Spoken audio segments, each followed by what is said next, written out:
You know what's worse than getting dove on? Knowing that it's your fault. Oh, but Fatal, how was I supposed to know they'd all jump at me at the same time? Because it's Marvel Rivals. Everyone is sweating their ass off playing dive comps. You're not using support also. Support!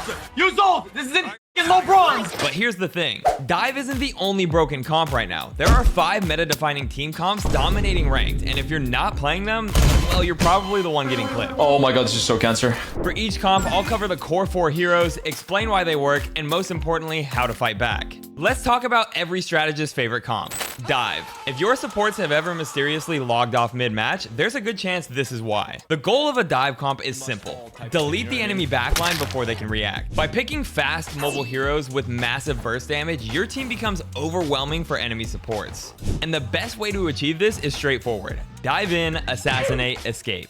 Take this team comp for example, Black Panther, Magic, Luna Snow, and Doctor Strange. With this as the core of your team, how exactly would you play it? Magic and Panther's primary objective is to quickly eliminate strategists first. If enemy supports are constantly forced to heal each other or end up dying early, their frontline survivability drops dramatically. Coordinated attacks and smart cooldown tracking make achieving this much easier. Luna Snow is valuable in this comp because her healing output is incredibly strong. She can apply consistent regeneration to divers as they move in and out, significantly improving their survivability. Her ult is also the longest lasting healing support ult in the game, benefiting the entire team during chaotic fights. Doctor Strange might seem out of place here, but as your main tank, he applies frontline pressure while occasionally peeling to help your supports. If you run triple support, you'll have fewer worries about peeling, and with 2 tanks, he can play more aggressively, applying pressure alongside your duelists. That's how you use it, but how do you counter it? The most common counter method is picking heroes like Penny Parker, Namor, and Mantis. But those aren't your only options. Actually, in my last video, I covered every character capable of countering dive comps effectively. You can also make sure you and your team stay grouped up and even go as far as baiting the other team into unfavorable fights. But there's another option. You make it so no matter how much they dive you, you just refuse to die. Which brings us to the brawl/sustain comp, the anti-dive comp that seems impossible to take down. This team utilizes tanky heroes combined with high healing output to absorb dive pressure and outlast their opponents, meaning your team can soak up far more damage than the opponents can deliver. A great example would be Namor, Groot, Wolverine, and Cloak and Dagger. With this comp, your primary goal is to group up and force drawn-out fights. The longer a battle goes, the stronger you become, especially against dive comps who often lose patience and overextend. Groot lets your team safely pressure enemy tanks, forcing cooldowns and creating opportunities by walling them off from their team. Namor punishes aggressive divers heavily with his squids. And if you manage to get him low, he just presses shift to become invulnerable and get healed back up to full HP. Wolverine complements this by being extremely difficult to kill due to his passive bonus health and damage reduction. Meanwhile, Cloak and Dagger have arguably the best healing in the game, plus additional escape options for tricky situations. This comp seems incredibly strong, especially against those pesky dive teams, but it's not invincible either. What do you suppose a brawl/sustain comp would do if they're never able to get up close and personal to your team in the first place? Introducing the control comp. On paper, control isn't officially its own type, but in theory, it's a team style that specifically excels in crowd control, locking enemies down and isolating targets for easy kills. A solid core for this is Penny Parker, Winter Soldier, Scarlet Witch, and Invisible Woman. If you had to imagine a team that made it nearly impossible to approach safely, this is it.